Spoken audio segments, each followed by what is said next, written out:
What's going on, everyone, and welcome to Movie Emporium's movie review of Smiley Face Killers, the newest film from director Tim Hunter and is written by Bret, Easton, Ellis. Before we begin, hey, if you like my channel, awesome, hit the subscribe button to join Movie Emporium, hit that notification bell at the top to find what's coming next. If you like this video, awesome, hit that like button and comment below on any video you watch, including this one. So the story of Smiley Face Killers tells the story of Jake, who's played by Ronen Rubinstein. He's your very atypical, attractive male in these horror films.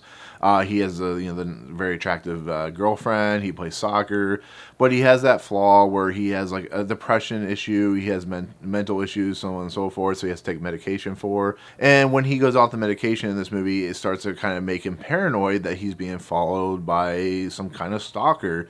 You know, we start seeing in this movie somebody in a van start following him around. You know, they bug his phone, all that good stuff. And there's this also kind of running story about these individuals that are washing up on shore that are very attractive males, and they are drowning victims. But near the drowning site, there are these kind of painted smiley face, images and stuff like that. So it leads into the possibility that Jake could be the next victim of these smiley face killers or smiley face victims and so on and so forth. And so this movie is a horror film. It's directed by Tim Hunter, who did River's Edge, is now a journeyman into the TV world. It's written, of course, by Bret Easton Ellis, who's known for writing books like, of course, American Psycho, The Rules of Attraction, all that good stuff. Very good books, very disturbing books, so I expected this movie to be disturbing. And so the smiley face killer idea, or the inspiring nature of it, comes from a theory called the smiley face murder theory, where these males or these individuals would always wash up on shore as drowning victims, but because there were so many, and then there was a smiley face,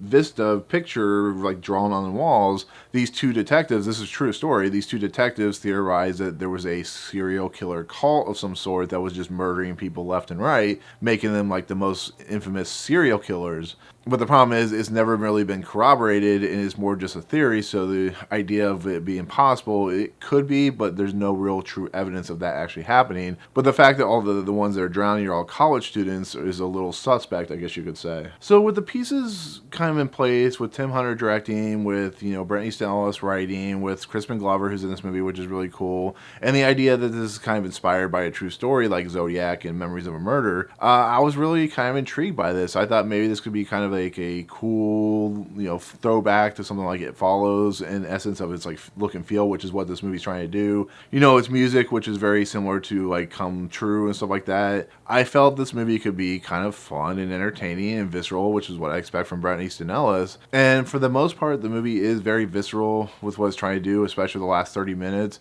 But for me to say that this is a good movie is for me to like the whole movie, which I really don't. This movie is a complete disappointment to me in that simple fact of, the first hour has some interesting ideas with the whole bugging of the cell phone, with the whole kind of just, kind of investigating the mystery of the smiley face killers, to kind of the interesting nature of this van that keeps following Jake's character. But that's really kind of it through the movie. For the first hour, it's just about Jake and his medical issues and his brain problems and stuff like that. And, this idea of him being followed is not really explored till like 40 minutes into the movie. For a movie like this that needs to be as visceral and as engaging as it is, it just takes so long to get to that point. And I felt just the movie just needed some oomph to it, some kind of, force to kind of push it forward.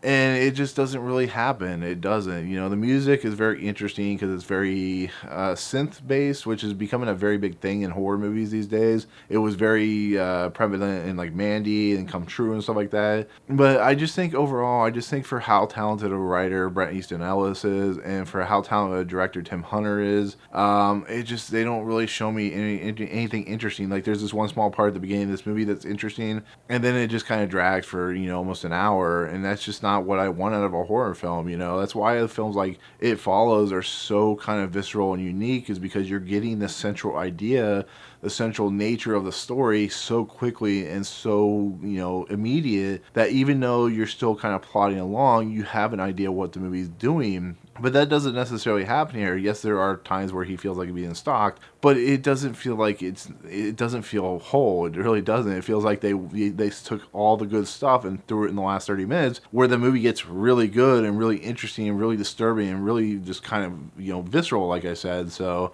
I don't know. I feel like it was a film that had a lot of potential that just didn't, to me personally, meet the mark on what I was expecting from this film. There's another problem with the trailer that was very similar with, Come Play, where, it's just the idea of what is being presented is not necessarily the whole idea of what you're going to get in this film. And I understand you need to spread it out for an hour and 30 minutes or whatever you're using for a horror film, but you need to find a way to be more balanced, I guess you could say. So with that said, I was not entirely on board with this film at all. It was not as good as I was hoping it to be.